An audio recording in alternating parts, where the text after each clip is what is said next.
Alright. আমাদের আজকে থেকে আমরা নিউরোলজি শুরু করতে যাচ্ছি, আলহামদুলিল্লাহ। অনেক এক্সাইটেড আমি আসলে। দুইটার ব্যাপারে, একদিকে আমি এক্সাইটেড আর এদিকে আমি খুবই হোপফুল যে আপনারা এটা খুব প্রোডাক্টিভ একটা মান্থ হবে, খুব প্রোডাক্টিভ একটা সেশন হবে, এবং আপনারা খুব ভালোভাবে পড়াশোনা করবেন আর কি। তা এটা বোঝার আগে আমি আর কি প্ল্যানটা সম্পর্কে একটু বলতে চাই। আমাদের এখানে অনেক নতুন কিছু, অনেকেই নতুন জয়েন করবেন, যাদের নিউরোলজিতেই শুরু, অথবা যারা শুধুমাত্র নিউরোলজি ক্লাস করার জন্য আসবেন। দুইটা দুইটা গ্রুপের মানুষ থাকতে পারে নতুন। আরেকটা হলো আগে থেকে যারা কন্টিনিউ করতেছেন ইউএসএমএল স্টেপ ওয়ান প্রিপারেশন, তারা। তা যারা একেবারেই নতুন তাদের জন্য আর কি কিছু কথা বলা যে আমাদের প্ল্যানটা কি আসলে।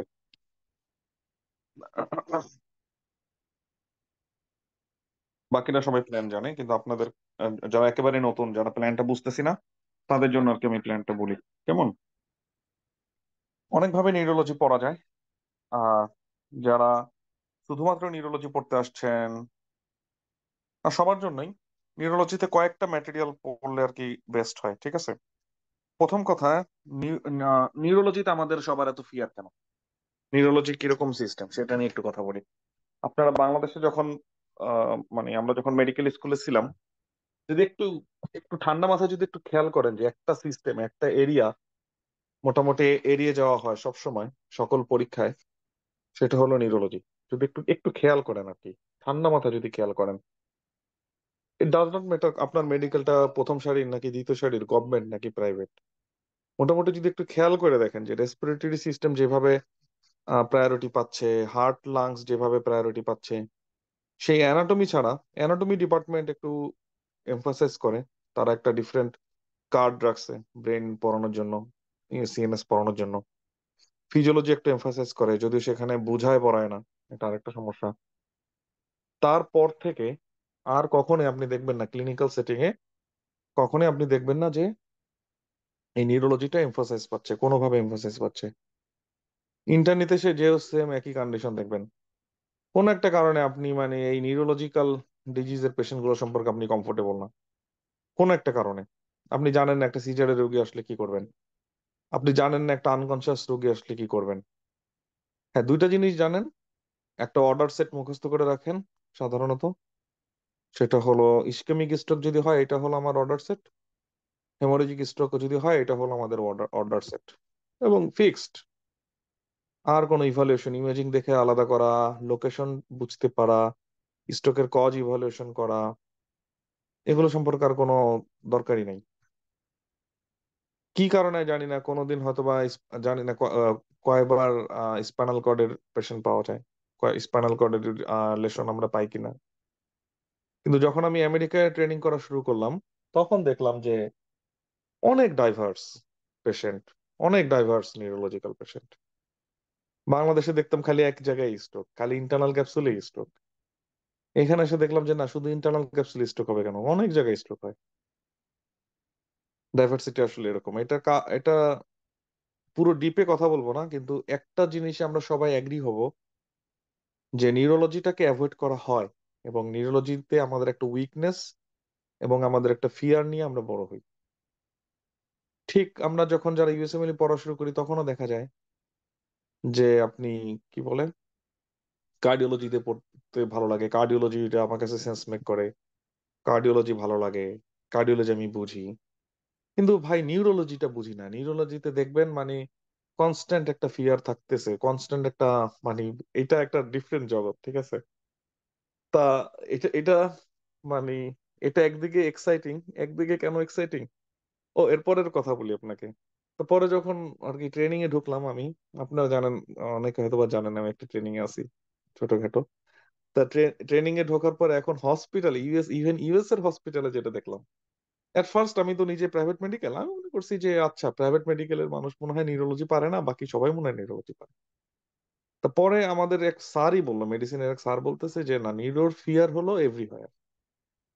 তারপর একটু প্যাটার্ন খেয়াল করলাম যে বাংলাদেশে যারা নিউরোতে এক্সাম দেয়, নিউরোতে এমডি করে, নিউরোতে এমডি করার জন্য যারা এক্সাম দেয়, তারা আসলে অন্য লেভেলের জিনিস, অন্য। তখন থেকে দেখলাম যে আচ্ছা, এটা একটা মানে কি বলে, এটা একটা ডিফারেন্ট সোসাইটি। এটা এটা একটা তালুকদার বাড়ি টাইপের একটা জিনিস, ঠিক আছে? তো এইটা একটা এক্সাইট করে, ঠিক আছে? আর আরেকটা জিনিস এক্সাইটিং লাগছে যে আমার কাছে, যে এটা সেন্স মেক না করার কি আছে, এটা না বুঝার কি আছে, আমার কাছে এটার একটা জিনিস মনে হয় যে কার্ডিওলজির চেয়ে বেশি সেন্স মেক করে হলো নিউরোলজি, এরকম আরো অনেক বেশি বেশি সেন্স মেক করে। তা যাই হোক, কোনো একটা কারণে এটা প্রথম থেকে যদি আপনি একটা জিনিসের প্রতি এক্সপোজ না হন, আরেকটা প্রতি যদি এক্সপোজ হন, এক্সপোজার বাড়ান, তাহলে তো এটা স্বাভাবিকভাবে এক জায়গায় আপনার ফিয়ার থাকবে, এক জায়গায় আপনার আনকমফোর্টেবল থাকবেন, এটা খুব স্বাভাবিক। তাহলে ফার্স্ট অফ অল আমি যেটা বললাম যে নিউরো নিয়ে যে আনকমফোর্টেবল সিচুয়েশন, ফিয়ার এভরিহোয়ার, এটা গভর্নমেন্ট ভার্সাস প্রাইভেট না, এটা বাংলাদেশ ভার্সাস আমেরিকা তাও না। আমেরিকা ট্রেনিং এ ঢোকার পরে যেটা দেখলাম সেটা বলি। ট্রেনিং এ ঢোকার পরে যখন আমি নিউরো আইসিইউতে, তা নিউরো আইসিইউতে আসলে এখন এই পেশেন্টের হাইপারটেনশন ম্যানেজ করার জন্য নিশ্চয়ই আমরা মেডিসিন কল দিই না। এই পেশেন্টের ডায়াবেটিস ম্যানেজ করার জন্য নিশ্চয়ই আমরা সব সময় এন্ডোক্রাইন কল দিই না। এই পেশেন্টের রিনাল কমপ্লিকেশন ম্যানেজ করার জন্য নিশ্চয়ই আমরা সকল সময় নেফ্রোলজি কল দিই না। এই পেশেন্টের জিআই প্রবলেম সলভ করার জন্য, ধরেন সি ডিফ খুবই কমন আমেরিকাতে, এটা বাংলাদেশে কেন হয় না আই ডোন্ট নো। বাংলাদেশে কেন বাংলাদেশে রোগী ডাইভার্সিটি নাই, এগুলা নিয়ে কথা বলবো না। তা এটাও নিশ্চয়ই আমরা সবসময় কি করি না, জিআই কল দিই না। আপার জিআই ব্লিডিং নিয়ে আসে, এটার জন্য আমরা সবসময় জিআই কল দিই না। শক লিভারের পেশেন্ট আসে, সেটার জন্য আমরা জিআই কল দিই না। অনেক কিছুর জন্য আমরা জিআই কে কল দিই না, তাই না? তারপরে ঠিক একই ভাবে আমরা পেশেন্টকে ভেন্টিলেশনে দিই, ভেন্টিলেট কি বলে, পেশেন্ট ভেন্টিলেশনে থাকে, ভেন্টিলেটরে থাকে, সেটার জন্য আমরা রেসপিরেটরি কল দিই না। অ্যাসপিরেশন নিউমোনিয়া হয়েছে, এটার জন্য আমরা রেসপিরেটরি কল দিই না, রাইট? কিন্তু নিউরো ইজ সামথিং, তার মানে কি দেখা যাচ্ছে যে আমরা এগুলো ম্যানেজ করতে পারি, নিউরোর যারা এরা বাকি অন্য কিছু মডারেট ম্যানেজ করতে পারে। ঠিক একই ভাবে তারা সবাই এরকম শেয়ার করে, এক সিস্টেম হইলো তারা আরেক সিস্টেম ম্যানেজ করে, এটা everywhere, right? But neuro is something untouchable, কেউ টাচ করে না। মানে এটার মধ্যে একটা আলাদা একটা ভাব আছে, বুঝতে পারছি? মানে যদি একটু খেয়াল করেন, আমি প্রথম মনে করছি এটা বাংলাদেশে সত্য, না এটা আমেরিকাতেও সত্য। সামান্য একটু কিছু পেশেন্টের অল্টার্ড মেন্টাল স্ট্যাটাস, মাথা খারাপ, পেশেন্ট একটু খিচুনি দিছে বা একটু ইয়া হয়েছে, আল্লাহ এটা কি সিজার নাকি সিজার না, এটা নিয়ে আমাদের মাথা খারাপ। পেশেন্টের উইকনেস কি আল্লাহ স্ট্রোক করে ফেললো কিনা, কি কারণে উইক, মাথা নষ্ট, এরকম দেয়ার আর সো মেনি রিজনস। তার মানে এটা আমেরিকাতে ওই জিনিসটা প্রেজেন্স, যে নিউরো রিলেটেড যে একটা fear, neuro is too much complicated মানুষের কাছে। ইভেন তাহলে আমেরিকা যারা ঢুকতেছে তারা তো ইউএসএমএলই করার পরে ঢুকতেছে, তারপরে তো দেখা যাচ্ছে যে না, কি ব্যাপার, এরকম মানে আনকমফোর্টেবল। এটা ট্রু, ওকে। এখন আসি, এটার কারণ হলো এক্সপোজার। আমি কারণগুলোকে বলবো এবং কিভাবে আমরা ওভারকাম করব। ফার্স্ট অফ অল, আপনাকে নিউরোলজিস্ট হওয়ার দরকার নাই, নিউরোলজিস্ট বানানোর গোলে আমি আপনাদেরকে পড়াবো না। কিন্তু স্টিল কেউ যদি এক্সাইটেড থাকেন, তার জন্য এটা অনেক বড় মেসেজ আর কি। যে অলরেডি যদি কেউ যদি এক্সপ্লোর করার চিন্তা আসেন, আচ্ছা দেখি নিউরোটা কেমন, তার জন্য হয়তো বা ইনফরমেশন গুলো অনেক ইম্পর্টেন্ট, ওকে। কিন্তু এইখানেও একটা মানে একটা হাই ফাই ভাব থাকে, হসপিটালে, ইউএস এর হসপিটালেও একটা হাই ফাই ভাব থাকে, খুব একটা ভাবে সাবে থাকে neuro people. Neurology, neuro ICU, neuro surgery অন্য লেভেলে থাকে হসপিটালে। তারপরে যেটা ভাবসাবে থাকে সেটা হলো কার্ডিওলজি, ঠিক আছে? আচ্ছা হোয়াট এভার। এখন আমাদের গোলটা কি সেটা বলি। আমাদের গোল হলো, কেন ভাইয়া, কেন আমরা এরকম আনকমফোর্টেবল থাকি? এখন আনকমফোর্টেবল, আপনি ঠিক আছে, প্র্যাকটিক্যাল কেস আপনাকে সবকিছু ম্যানেজ করার দরকার নাই, দ্যাটস ট্রু। এখন এক্সাম যখন আমরা দিতে যাব, তখন যেটা দেখা যাবে, আমাদের পারপাসটা হলো এখন এক্সাম, ওকে। আমাদের পারপাস এখনই স্পেশালটি নিয়ে চিন্তা করা না। আমরা যখন বিদেশের পরীক্ষাগুলো দেখতে যাই, ধরেন সেটা হোক এমআরসিপি, ধরেন সেটা হোক এমআরসিএস, ধরেন সেটা হোক ইউএসএমএলই, এইখানে কিন্তু ঠিক নিউরোটাকে ওরকম, আমাদের দেশে যেরকম এটাকে অ্যাভয়েড করা হয়, এখানে কিন্তু নিউরোটাকে ওইভাবে অ্যাভয়েড করা হয় না। দেখেন, রিটেনের জন্য আমরা যেভাবে একেবারে গ্যাস্ট্রোএন্টারোলজি পড়ি, ওইভাবে আমরা নিউরো পড়ি না। রিটেনের জন্য আমরা যেভাবে রেসপিরেটরি সিস্টেম পড়ি, প্রফের জন্য ওইভাবে আমরা নিউরো পড়ি না, এটা আপনাকে বুঝতে হবে, ঠিক আছে? তা এইখানের পরীক্ষাগুলোতে যখন দেখবেন, তখন দেখবেন যে ওকে, নিউরোলজি কিন্তু ইউএসএমএল তে হেভিলি টেস্টেড, রাইট? তাহলে যদিও আপনি নিউরোলজিস্ট হতে চান না, কিন্তু এটা তো হেভিলি টেস্টেড, পরীক্ষাগুলোতে অনেক কোশ্চেন আসবে আপনার নিউরো থেকে। সেটার মধ্যে স্টেপ 1, সেটার মধ্যে স্টেপ 2 সিকে, সেটার মধ্যে স্টেপ 3। এখানে আপনাকে এগুলো ফেস করতে হচ্ছে, তাই না? আচ্ছা, তাহলে আপনি যদি সেই নিউরো জিনিসটাতে একটা ফিয়ার থাকে, তাহলে প্রতিটা পরীক্ষায় এফেক্টেড হবে, রাইট? আমার যেটা গোল, আপনার এই আনকমফোর্টেবলনেস না, নেসটা, তারপরে যে বুঝি না, সেন্স মেক করে না, আমার কাছে কার্ডিও যেরকম বুঝি, নিউরো এরকম বুঝি না, এই জিনিসটাকে ঠিক করা হলো আমার গোল। আমার গোলটা কি ক্লাসে আশা করি বুঝাতে পারছি। আমার গোল আপনার মধ্যে আপনার নিউরোলজির ইন্টারেস্ট ক্রিয়েট করা না। গোল হলো যে আমার কাছে যেন, যেমন কার্ডিও ভার্সাস রেসপিরেটরি আমি খুব একটা ইয়া করি না, তাই না? ঠিক এরকম নিউরোটা আমাদের জন্য যেন একটা স্বাভাবিক একটা সিস্টেম হয়, এটা যেন একটা অস্বাভাবিক, আনটাচেবল, আনকমফোর্টেবল এরকম একটা সিস্টেম না হয়। যে উফ, এখান থেকে প্রশ্ন না আসলে বাঁচতাম, কিন্তু হ্যাঁ আমি পারি, অ্যান্সার করতে পারি, কিন্তু but still this is not my thing, আমি এটা ভালো লাগে না, এরকম যেন না হয় আর কি, এটা আমার গোল।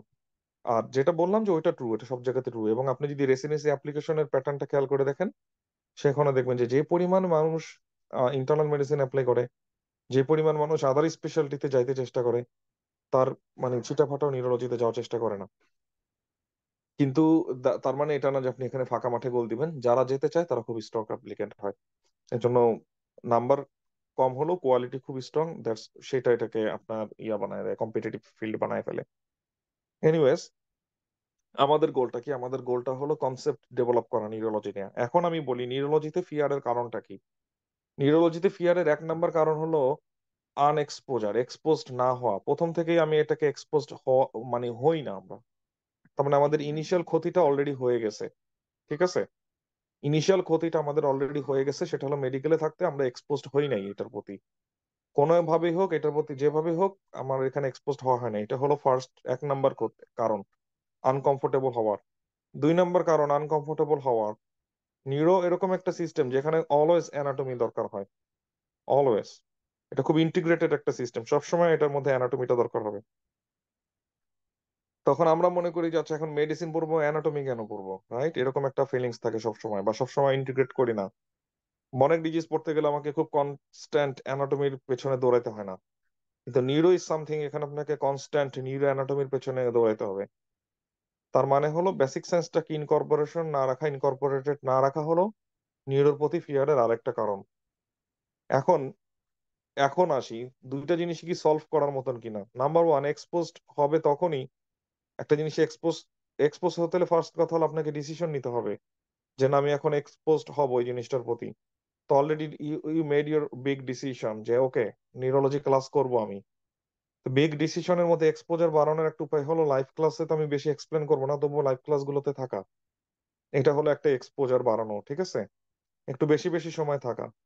এক্সপোজার বাড়ানোর জন্য দুই নাম্বার কাজ যেটা করবেন, আপনাদেরকে যে রেকর্ডিং দেওয়া হবে, রেকর্ডিংটা বারবার দেখবেন, একবার দুইবার তিনবার দেখবেন। এক্সপোজার বাড়ানোর জন্য তিন নাম্বার আরেকটা কাজ করতে পারেন, সেটা হলো ক্যাপলানের নিউরো অ্যানাটমিটা খুব ভালো একটা বই, ঠিক আছে? খুব বেশি বই পড়তে হবে না, আমি খুব বেশি বই পড়ার পক্ষে না আসলে। খুব বেশি বই পড়লে মানে সমস্যা আছে, এখন খুব বেশি বই পড়ার সময় না। আমি ধরে নিচ্ছি এখানে সবাই আমরা পোস্ট গ্রাজুয়েশনের জন্য পড়তে আসছি, ঠিক আছে? সেই পার্সপেক্টিভে চিন্তা করলে এখন খুব বেশি বই পড়ার সময় না। তাহলে আমরা কি কি বই পড়তে বলবো, সেটা হলো ক্যাপলানের ক্যাপলানের নিউরো অ্যানাটমি পোর্শনটা পড়া, নিউরো পোর্শনটাকে পড়া, একটু আমরা ডিটেলস পড়বো, ঠিক আছে? তারপরে আমাদের তো লেকচার আছে, আমরা ফার্স্ট এর একটা ফার্স্ট ক্লাস বই, খুবই ভালো বই, আমরা ফার্স্ট এডটা পড়বে, দুইটা পড়লে মোর দ্যান এনাফ। সাথে আমাদের ডিজিজ পড়ার জন্য তো আমাদের প্যাথোমা আছে, ডিজিজ পড়ার জন্য আমাদের প্যাথোমা আছে। প্যাথোমাতে যে ডিজিজ গুলো আছে শুধুমাত্র সেই ডিজিজ গুলো খেয়াল করেন আবার ভালো করে, প্যাথোমাতে যে ডিজিজ গুলো আছে হাই এল্ড সেই ডিজিজ গুলাই একটু ডিটেলস পড়ার জন্য গোলজানটাকে অ্যাড করা যেতে পারে। তা নিউরোতে ম্যাটেরিয়াল বাড়ানোর একটাই কারণ ওই যে আপনি বেশি আনকমফোর্টেবল যে এটা করা। এখন গোলজান, এই যে এতগুলো ম্যাটেরিয়াল বললাম, ক্যাপলান 1, ফার্স্ট এড 2, প্যাথোমা 3, গোলজান 4, এই চারটা ম্যাটেরিয়ালের মধ্যে আহ চারটে একসাথে শুরু করা যাবে না। আমি সবসময় এটা বলি, এটা এগুলো পড়ালেখার স্ট্র্যাটেজি। ভুল স্ট্র্যাটেজি হলো চারটে একসাথে শুরু করা, আর রাইট স্ট্র্যাটেজি হলো ইম্পর্টেন্ট জিনিসগুলো দিয়ে শুরু করা, তারপরে যদি আমার একটা মিস হয় সবার লাস্টেরটা মিস হোক। তার মানে যেটা মিস করা যাবে সেটা হলো 4 নাম্বারটা, যেটা মিস করা যাবে না সেটা হলো প্রথম তিনটা। সাথে সাপ্লিমেন্টাল হিসেবে আমাদের যেটা আসবে সেটা হলো ই ওয়ার্ল্ড এর কোশ্চেন। ই ওয়ার্ল্ড এর কোশ্চেন, ঠিক আছে? সেইটা আসলে আপনার তো আরো আরো বেশি এক্সপোজার হলো। এখন ইন দ্য লং রান কি হবে সেটাও আমি আপনাকে বলে দিচ্ছি। এগেন এখানে এক্সপেকটেশনও ঠিক করা দরকার। আপনি যদি মনে করেন একেবারে এই মাসুম ভাইয়ের লেকচারে 1 মাস 2 মাস নিউরোলজি পড়ে নিউরোলজিস্ট হয়ে যাব, মানে একেবারে নিউরোতে জাহাজ হয়ে যাব, সম্ভব না। কারণ নিউরো আর একটা জিনিস, এটা হলো মানুষ অনেক ফ্রিকোয়েন্টলি ভুলে যায়। ভুলে যায় কারণ হলো এটা ফ্রিকোয়েন্টলি পড়ে না। আপনি আপনার জীবনে যত সময় যতবার কার্ডিওলজি পড়ছেন অতবার নিউরোলজি পড়েন নাই, এই জন্য ভুলে যান। তো ভুলে যাই যাই আমরা আমাদের নিজেদের দোষে। দোষ হয় নিউরোর, আসলে নিউরোর দোষ না, দোষ আমাদের। আমরা কিছু সুযোগ পাইলে যেভাবে গ্যাস্ট্রোএন্টারোলজিটারে রিভাইজ করে ফেলি, সুযোগ হলেই সময় হলে যেভাবে আমরা এন্ডোক্রাইনটাকে রিভাইজ করে ফেলি, আপনি দেখবেন আপনার পরীক্ষা রিভিশনের সময় আসলে নিউরোটা রিভাইজ করা হচ্ছে না। ঠিক আছে? তাহলে এই তিনটা ম্যাটেরিয়াল, তিনটার সাথে 4 নাম্বারটা বাদ দিয়ে ধরেন ই ওয়ার্ল্ড এর কোশ্চেন, মোর দ্যান এনাফ, মানে এক্সট্রিম ম্যাটেরিয়াল, বিশ্বাস করেন এক্সট্রিম ম্যাটেরিয়াল। ঠিক আছে? এটার পরে যখন আপনি সি কে পড়তে যাবেন, সি কে তে যাওয়ার পরে আবার সেই নিউরো আছে, এবং আবার যখন সেই নিউরো আছে সেখানে স্পাইনাল কর্ড লেশন আছে, সেখানেও স্ট্রোক আছে। সেই জিনিসগুলো বোঝার জন্য আবার কি করতে হয়, ওই অ্যানাটমি না জানলে তো আর হয় না, অ্যানাটমি না জানলে এটা পড়া হয় না। মানে এটা আপনাকে আবার ফোর্স করবে, মানে নিউরো জিনিসটা এটা একটা ফুল প্যাকেজ। নিউরো যাই পড়েন না কেন আপনার ক্লিনিক্যালও চলে আসে, অ্যানাটমিও চলে আসে। মানে সি কে তো আপনাকে আবার ফোর্স করবে, স্টেপ 3 তেও আপনাকে আবার ফোর্স করবে। ঠিক আছে? তাহলে এটা হলো আমাদের, ধরে নিচ্ছি আমাদের এখানে যারা ইউএসএমএলই, মেজরিটি 99% ইউএসএমএল জন্য আসা, তাদের জন্য এটা বলা। তারা যদি এই পাথওয়েটা ফলো করেন, এট দ্য এন্ড দেখবেন আপনার নিউরো নিয়ে কোনো ফিয়ার নাই, ফিয়ার চলে যাবে। বুঝাইতে পারছি? এরপরও থেকে যায় আর কি, এটা আনফরচুনেট। কারণ না থাকলে তো মানুষ স্টেপ 3 পরে সবাই নিউরোতে অ্যাপ্লাই করতো, সবাই তো তাহলে আর মেডিসিন অ্যাপ্লাই করতো না। এরপরও থাকাটা অস্বাভাবিক কিছু না। কিন্তু আমি এটুকু বলতে পারি যে আমার যেটা গোল, আপনার ফিয়ারটা কেটে যাবে ইনশাল্লাহ এই ক্লাসের পরে ভিডিওগুলো যদি দেখেন, এবং আপনার কাছে সেন্স মেক করবে। এরপর আপনার যদি কার্ডিওলজিস্ট হওয়ার ইচ্ছা থাকে হন, কোনো সমস্যা নেই, আমার তো অ্যাগেন ওইটা চেঞ্জ করার দরকার নাই, ওইটা চেঞ্জ করা আমার গোল না। তো পরীক্ষার ব্যাপারে আপনার ওরকম হবে না যে নিউরো থেকে কোশ্চেন না দেখলে আমি বাঁচি, এই জিনিসটা থাকবে না। এখন প্রসেসটাকে ট্রাস্ট করা, এবং একটা সময় লাগবে সেটাকে ট্রাস্ট করা, মানে এটা এটা ব্যাপারে একটু ধৈর্যশীল হওয়া। একটা মানুষের লার্নিং এর জন্য দুইটা জিনিস দরকার, এক হলো বিশ্বাস, দুই হলো ধৈর্য। এই দুইটা জিনিস যার নাই তার লার্নিং হবে না কোনোদিন। কারণ বর্তমানে আমাদের সবকিছু খুব ম্যাটেরিয়ালিস্টিক হয়ে গেছে। আমাদের সাকসেসের কিছু স্পেসিফিক প্যারামিটার আছে, এগুলোরে আমরা সাকসেস মনে করি। আরে ভাই, খাইতেছস দাইতেছস সুস্থ আছস সুখী জীবনযাপন, তুই সাকসেস। আবার মানে ওইটা না হলে সাকসেস না, এরকম তো কোনো কথা নেই। তবুও একটা মানুষের স্পেসিফিক ড্রিম থাকতে পারে, কিন্তু স্যাড হওয়া যাবে না। ওকে? আমরা যেটা বলতেছি যে আমাদের আমাদের গোলটা কি সেটা মানে একটু বুঝা, সেটা হলো এই জিনিসগুলো পড়লেই আমার হবে, এই জিনিসগুলো আমার জন্য সাফিসিয়েন্ট। মাসুম ভাই কথাটা বলছে, কথাটা একটু মানি। এইটা হলো বিশ্বাসের প্রথম স্তর। ঠিক আছে? মাসুম ভাই বলছে ক্যাপলানটা যদি পড়তে পারি, প্যাথমাটা যদি পড়তে পারি, আর লেকচার গুলো যদি দেখি, সাথে যদি ফার্স্ট ডিভিশন দেই, মোর দ্যান এনাফ। প্রথম কথা, এই কথাটা মুখের কথাটা বিশ্বাস করা হয়, যেটা বিশ্বাস হবে না। পট করে একজন ফেসবুকে পোস্ট দিবে নিউরোর জন্য ওই বইটা ভালো, ওইটা পেজটা খুলে দেখবো ছবি ভালো, আর ব্যাস আগে গেলাম। আরেকজন পট করে এক পোস্টে লিখবে যে হাইয়েল নিউরো অ্যানাটমিতে অনেক ভালো একটা বই, ওদিকে ঢুকে যাব। আরেকজন একটা পোস্ট করবে যে এইটার জন্য আমার খুব হেল্প হয়েছে, চলে যাবো ওদিকে। ঠিক আছে? So this is call diversion. আপনি একজনের উপরে আস্থা রাখতে পারলেন না, রাইট? তা আস্থা না থাকলে একটু আপনাকে নিয়ে আগানোটা একটু কঠিন হবে আসলে। নাম্বার ওয়ান হলো ট্রাস্ট। যে কথাটা বলছি, ক্যাপলানের নিউরো অ্যানাটমি অনেক ভালো। ক্যাপলানের মানে নিউরো অ্যানাটমির যে পোর্শনটুকু, মানে ফেনোমেনাল। আমি অনেক বইয়ের মধ্যে দেখছি, কম্পেয়ার করে দেখছি, এটা একটা আউটস্ট্যান্ডিং বই, জাস্ট বিশ্বাস করেন কথাটা। নাম্বার টু, আমার লেকচার আউটস্ট্যান্ডিং লেকচার, এটা আমি বিলিভ করি। ঠিক আছে? আচ্ছা, এরপরও যদি মনে হয় যে আচ্ছা ঠিক আছে আমি এক্সপোজার আরো বাড়াবো, আমার 2টা সেশনের নিউরো লেকচার রেকর্ডিং করা আছে। ঠিক আছে? দুইটাই দিয়ে দেবো, আপনার এক্সপোজার আরো বাড়বে। এর পরের কথা হলো বারবার রিভিশন করা। বারবার রিভিশন করা এটা একটা পেশেন্সের ব্যাপার, এবং একটা সময় লাগবে। রাতারাতি চেঞ্জ হবে না। প্রথম মানে পড়া শুরু করবেন, 1 সপ্তাহ পরে আপনার নিউরোতে আপনি কমফোর্টেবল হয়ে যাবেন, ফিয়ার চলে যাবে, এরকম আশা করাটা ভুল। মিনিমাম 1 বার সময় দিতে হবে, তারপরে যে আর কি ফিয়ারটা কেটে যাবে। এখন ফিয়ার কাটার পরে আচ্ছা ঠিক আছে ভয় কেটে গেছে আর আগাবো না, ডেভেলপমেন্ট হবে না, কারণ এটা একটা হিউজ সিস্টেম। ঠিক আছে? তার মানে উইথ পেশেন্স, এরপরে হলো কন্টিনিউয়াসলি কাজ করে যাওয়া। কারণ আপনি কনসেপ্ট গুলো বারবার ভুলে যাবেন, কারণ এতদিন পড়েন নাই তো এটারে ওইভাবে। যেভাবে আপনি জিআইটি পড়ছেন, যেভাবে আপনার কাছে গল ব্লাডারের আপনি যেভাবে দেখতে পারেন, আপনি বেজাল গ্যাংলিয়াটা ওইভাবে দেখতে পারেন না, আপনি স্পাইনাল কর্ডের ট্র্যাক্ট গুলো ওইভাবে দেখতে পারেন না। সমস্যা তো মানে আমাদের আগে থেকে হয়ে বসে আছে। যেভাবে আমি হার্টের সার্কুলেশনটা বুঝি, যেভাবে আমি চোখে ভাসে কোথায় মাইট্রাল ভালভ, কোথায় ট্রাইস্কাসপিড ভালভ, কোন জায়গা থেকে কোন দিকে ফ্লো হয়, কখন কোনটা বন্ধ হয়, কখন কোনটা ওপেন হয়, কার্ডিয়াক সাইকেলের ব্যাপারগুলো যেভাবে চোখে ভাসে, আরে শালার ওইটা তো চোখে ভাসে না। ট্র্যাক্ট কোনটা থেকে কোন দিকে, ব্রেন স্টেমে কোন কোন ক্রেনিয়াল নার্ভ, এই কোন ব্রেন স্টেমের কোন লেভেলে কোন ক্রেনিয়াল নার্ভ, এগুলো তো চোখে ভাসে না। সমস্যা হলো এখানে, তাই না? এটাতে একটু সময় লাগবে ইনশাল্লাহ। ওকে, সবাই আস্থা রাখবো আমাদের ম্যাটেরিয়াল গুলো হলো ক্যাপলানের নিউরো অ্যানাটমি বইটা, সময় হলে পড়বো। যারা ইউএসএমএলি ফোকাস তাদের জন্য না পড়লেও চলবে। তারপরের জিনিস হলো সেটা সেটা হলো লেকচারটা ভালো করে দেখবো, বারবার রিপিট করব, ফার্স্ট এডের সাথে ইন্টিগ্রেট করব, এবং তারপরে প্যাথোমা থেকে যা যা পড়া প্যাথোমা থেকে পড়বো। সময় হলে কিছু কিছু স্পেসিফিক জিনিস গোলজান থেকে পড়বো। খেয়াল করতে হবে কমন পড়া লাগবে একটা টপিক। এমন কোন টপিক গোলজান থেকে পড়া যাবে না যেটা শুধু গোলজান আছে প্যাথোমাতে তার সিটা ফোটা নাই, এরকম টপিক পড়া যাবে না। ঠিক আছে? এরপরও দেয়ার আর সার্টেন টপিক, যে নিউরোকিউটেনিয়াস সিনড্রোম, এই নিউরোকিউটেনিয়াস সিনড্রোম চোখে ভাসানো যায় না। দেয়ার আর সার্টেন টপিক, এটা আপনাকে একটু ইমাজিনেশন দিয়ে পড়তে হবে, একটু মানে ওইটা সবকিছু ওরকম সেন্স মেক করেন আর কি। ঠিক আছে? ওগুলা একটু মুখস্থের জিনিস আছে, ওগুলো আমরা পরে বুঝবো। কেমন? আশা করি সবাই বুঝতে পারছেন। এখন ভাই আমি এখানে একজন দুইজন যদি এরকম থাকি, ভাই আমি নিউরোলজি তো পড়তে আসছি নিউরোলজি পড়ার জন্য, আমি ইউএসএমএল দেওয়ার জন্য আসিনি। আমার জন্য আপনার কি অ্যাডভাইস? আপনার জন্য আমার সেম অ্যাডভাইস, আপনি ক্যাপলানের নিউরো অ্যানাটমিটা পড়েন, সাথে ফার্স্ট এড দেখেন, প্যাথোমা দেখেন, আমার লেকচার দেখেন। ঠিক আছে? আপনি যেটা দেখবেন না সেটা হলো ই ওয়ার্ল্ড এর কোশ্চেন। এই কয়টা টপিক পড়ার পরে আপনি যে পরীক্ষা দিতে চান সেই পরীক্ষায় আগান, সেই পরীক্ষার কোশ্চেন গুলো সলভ করেন। যদি আপনার ওই পরীক্ষার কোনো কোশ্চেনের জিনিস যদি আপনার কাছে সেন্স মেক না করে, আপনি কোশ্চেন ইনিশিয়ালি পারবেন না, এটা ঠিক আছে, কিন্তু সলভ দেখার পরও যদি আপনার কাছে সেন্স মেক না করে, কোনো কিছু যদি কমপ্লিটলি আনকমন থাকে, টাকা ফেরত নিয়ে যান। ঠিক আছে? এমন কোনো পরীক্ষা নাই যেটা এইটা কভার করবে না, আর ইউএসএমএল এই জন্যই বিখ্যাত। আগে সামনে আগে আমরা কি কি জিনিস এমফাসাইজ করবো, কিন্তু আমি পড়ানোর সময় বেশি বেশি বলবো যে কোনটা ইউএসএমএল ওরিয়েন্টেড। আমাদের ফার্স্ট পেজে যে কথাটা বলছে সেটা হলো নিউরাল ডেভেলপমেন্ট।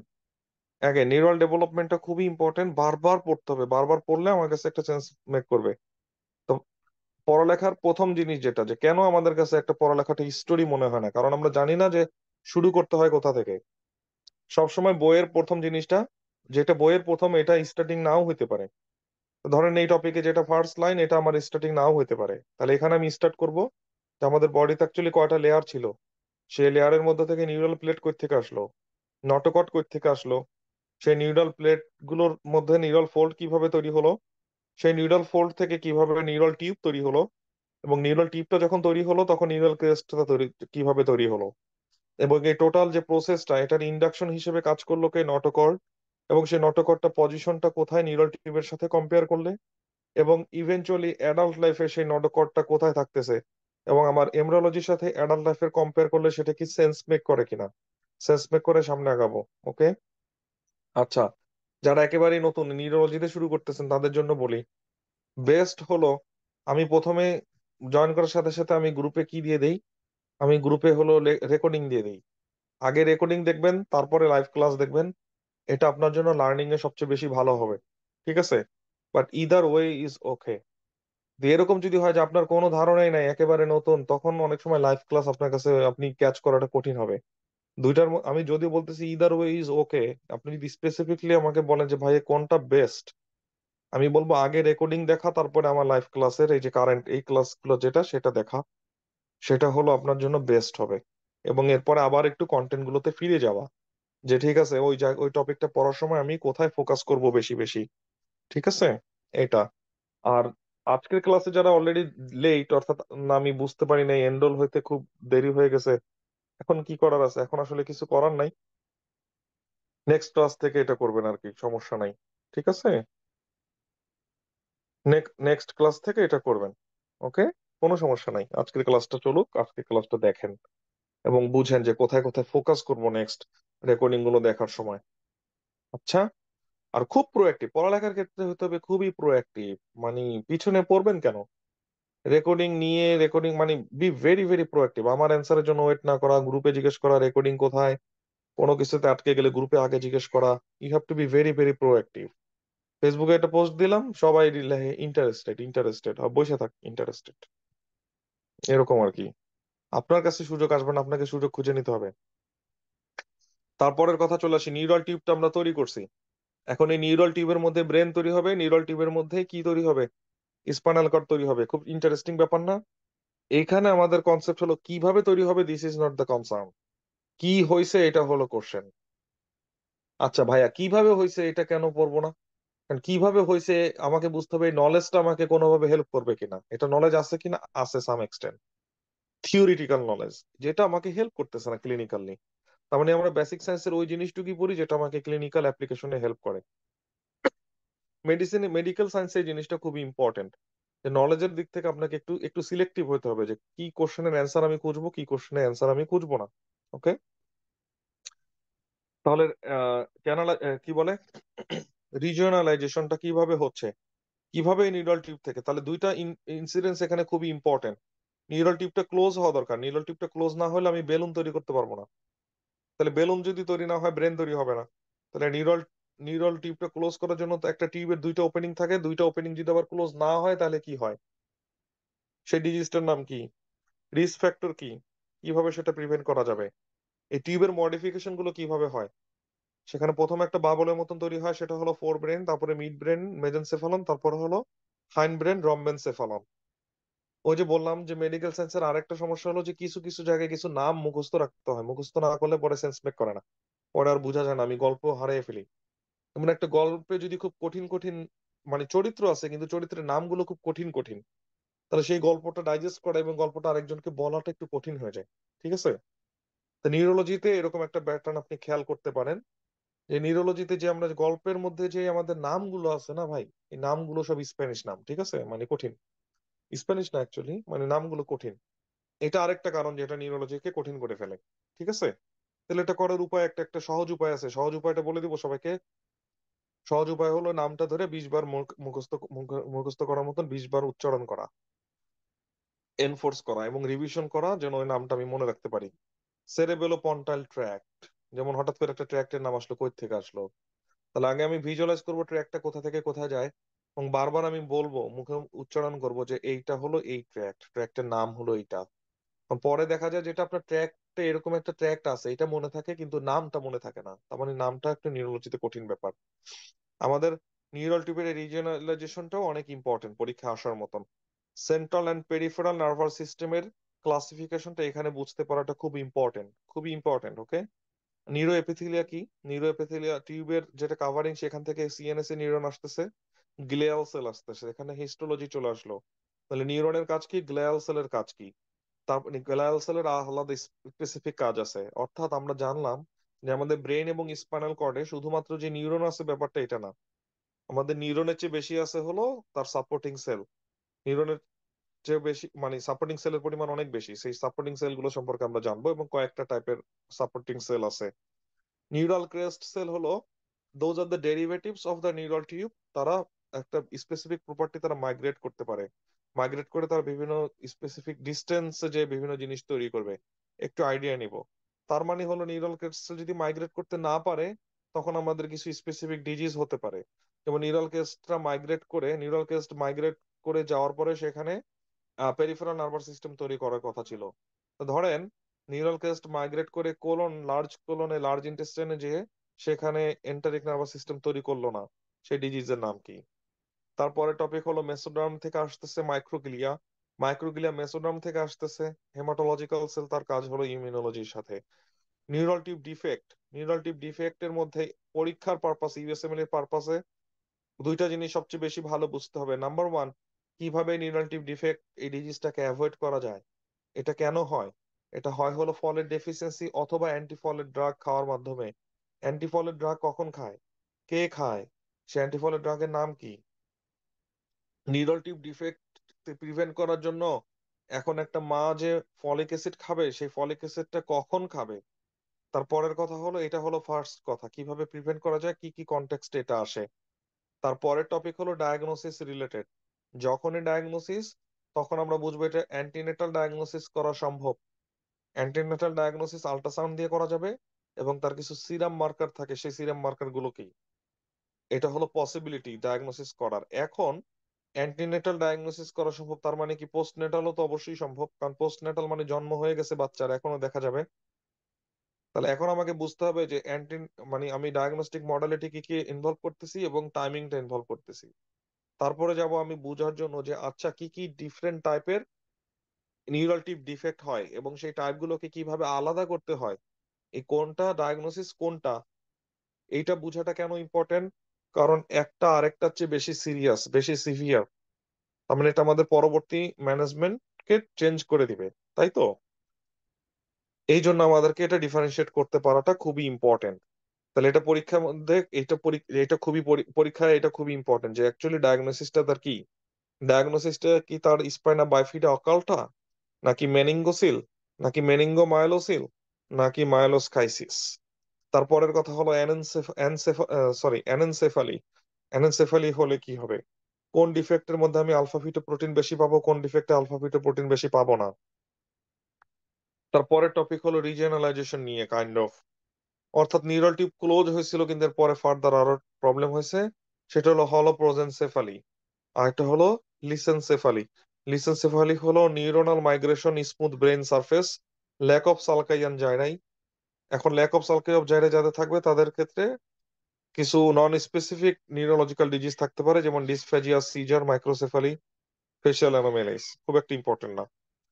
তারপরের টপিকটা খুবই ইম্পর্টেন্ট, এই দুইটা কোনোটাই খুব একটা ইম্পর্টেন্ট না, হলোপ্রোজেনসেফালি আর লাইসেনসেফালি, কোনোটাই খুব একটা বেশি ইম্পর্টেন্ট না। পরের টপিকটা আবার খুব ইম্পর্টেন্ট। কেন ইম্পর্টেন্ট? কারণ এদের সিরিয়াসনেস এর উপর বেস করে আমার ইন্টারভেনশন লাগবে নাকি লাগবে না সেটা চিন্তা করব।